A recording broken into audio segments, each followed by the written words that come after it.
Ask the question that how can you convince to a non-Muslim why fortune telling is bad? Point number one. As far as Allah says in the Quran in Surah Maida, chapter number 5, verse number 90.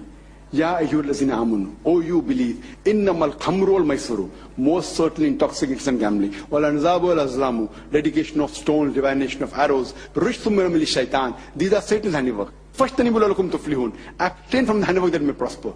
So here it is a guidance given by Allah subhanahu wa ta'ala that alcohol, intoxicants, gambling, idol worship, and fortune telling is haram.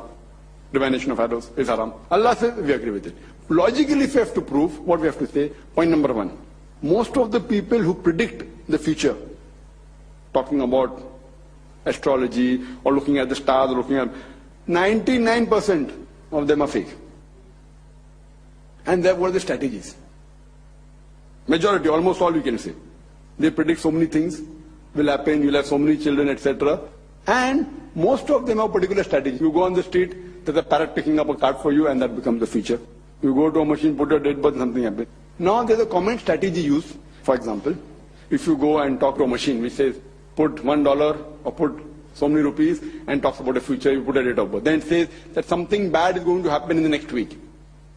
Even if 100 good things happen, one bad thing will happen. Sahi nikla. Next person will say, something good will happen in the next 1 week. So even if 100 bad things happen, one good will happen or something. So these are statements which are general, which it does happen. And there was a survey done in USA that one of the psychologists, he took a class of the students and he taught to them for a month. And at the end of the month, he told them that I will write about your past. To every student, 100 students are there. And he said, don't open a chit. To every student, I'll write what happened in your past because I stayed with you for 1 month. Now I know about your background history, everything. So he wrote to every student, individual student about his past. He said, okay, now keep the chit closed, open, and give me marks. How accurate have I been? So when all the students opened the chits, and more than 95% told that the teacher was 98% accurate. 5% said that he was above 90%. Everyone opened, hey, great. He spoke about my past. 95% said he's 98% accurate. Some said 99.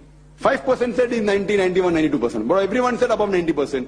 The joke was he wrote the same thing for 100 people. You understand, no? So how you formulate and how well are you able to fool? So most of this is just false. And even if someone can predict, suppose, everything, baki 99% are not right. My 1% is the main guru. He fails to 99%, he is also fraud. But even if suppose that thing is there, Quran says that you should not be bothered about it. This is a test for the hereafter. For example, this is the life you're ready for test for the hereafter. For example, there's the examination going. First you have to convince him that this is a fraud. That's the main answer. Second answer is that this is a test for the hereafter. We're undergoing a test according to Islamic follow. Then I'm talking about Allah subhanahu wa ta'ala, Surah Mulk chapter number 6 and verse number 2. Allazi khalaqal mawta wal hayata. It is Allah who has created death and life to test which of you. This is a big answer, no? The second part to convince that 1%. That is the test for the hereafter. And when we are doing an examination, you have to follow the rules and regulation of the examination. The examination, haram, haram. They say, why haram? For example, in examination, the teacher says copying is haram. Leaking of the question sheet is haram. But why haram? If it leaks, I get 100 out of 100. Correct? But you as a good parent, will you tell your son, okay, वहाँ मिलता है 50 रुपए में paper. You can get the paper. Maybe a bad parent will say, जान देना क्या हाराम है. तेरे बच्चों को तो मेडिसिन में सीट मिलेंगी लेकिन वो मारेंगे बच्चे लोग को. Medicine में he'll get a seat and he passes, he'll kill the people rather than cure them. You understand, na? So here, if you get the question sheet, it's not going to benefit you. Allah knows that. That doesn't mean no one can. A few people can. The percentage may be 0.1, whatever it is. Not that they cannot predict. But prediction is wrong for you for your future. It's going to harm you more than cause you good. So even if you get a question paper of the 10th standard exam or 12th standard exam or an MBBS exam, you may think for short term, he'll get gold medal. But finally when he sits to treat the patient, he will not cure them, he will kill them. So those people who honestly will say yes, getting the question paper in advance is wrong. But yet some people will be cheaters who will say, jante na.